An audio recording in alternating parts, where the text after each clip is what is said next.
ایک بھائی نے ارشد نامی کوئی بھائی ہیں، انہوں نے سوال کیا ہے رکوع کے بعد ہاتھ باندھنے کی شرعی حیثیت کیا ہے؟ دیکھیں میں آپ کو ایک بات بتاؤں، اصل میں اس میں صرف ایک چھوٹی سی بات سمجھنے کی یہ ہے، نماز کی 4 ہیئتیں ہیں: قیام، رکوع، سجدہ اور جلسہ۔ 5ویں نماز کی ہیئت کوئی نہیں ہے حدیث سے ثابت۔ جو حدیث سے ثابت ہیات ہیں ان میں قیام، رکوع، سجدہ، جلسہ ہے۔ یعنی کہ آپ اس بات کو سمجھیں کہ تھوڑی دیر کے لیے فرض کر لیں کہ ایک رکعت میں 2 سجدے ہیں، تو پہلا سجدہ دوسرے سے علیحدہ نہیں ہوتا، وہ پہلا سجدہ دوسرا سجدہ پہلے سجدے کی طرح ہوتا ہے۔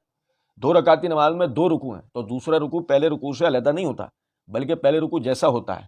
اب اگر فرض کریں کہ کوئی آدمی یہ کہتا ہے کہ دوسرا رکوع پہلے رکوع سے علیحدہ، یا دوسرا سجدہ پہلے سجدے سے علیحدہ ہوگا، یا تیسرا سجدہ پہلے سجدے سے علیحدہ ہوگا، تو یہ اس کے ذمہ دلیل دینا ہوگا کہ وہ اس کو علیحدہ کہہ رہا ہے۔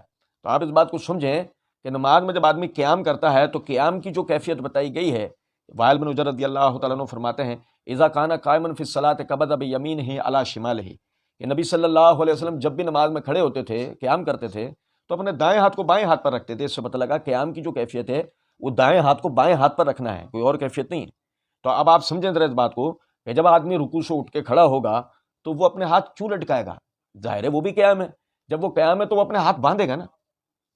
اب میری بات سمجھ رہے ہیں؟ اب کوئی کہے کہ نہیں جی وہ ہاتھ لٹکائے گا، تو اگر وہ ہاتھ لٹکائے گا تو یہ ہیت اضافی ہوئی، تو اگر یہ ہیت اضافی ہوئی تو اس آدمی کے ذمہ اس کی دلیل دینا ہوگا۔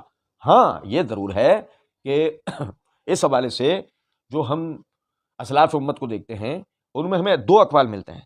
پہلا طبقہ یہ بات کہتا ہے کہ رکوع سے اٹھ کے ہاتھ لٹکائے جائیں گے، دوسرا طبقہ کہتا ہے ہاتھ باندھے جائیں گے۔ یہ دونوں طرح کے اقوال ہمیں سلف سے ملتے ہیں، وہ چاہے فقہ حنفی ہو، وہ فقہ حنبلیہ ہو، فقہ شافعی ہو، فقہ مالک ہو، کوئی بھی ہو، سب کے اندر میں ہاتھ لٹکانے اور ہاتھ باندھنے کی روایت ہمیں مل جاتی ہے۔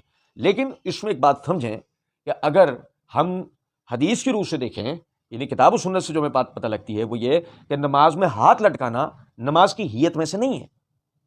نماز میں ہاتھ لٹکانا چاہے وہ پہلے قیام میں ہو، دوسرے میں ہو، تیسرے میں ہو، چوتھے میں ہو، وہ نماز کی ہیت میں سے نہیں ہے، کسی طور ثابت نہیں ہے۔ اور یہ بات کہ رکوع سے اٹھ کے، تو وہ رکوع سے اٹھ کے بھی قیام ہے۔ اگر کوئی آدمی کہتا ہے وہ قیام نہیں ہے تو اس کے ذمہ اس کی دلیل ہوگا، ورنہ تو ہاتھ باندھے جائیں گے۔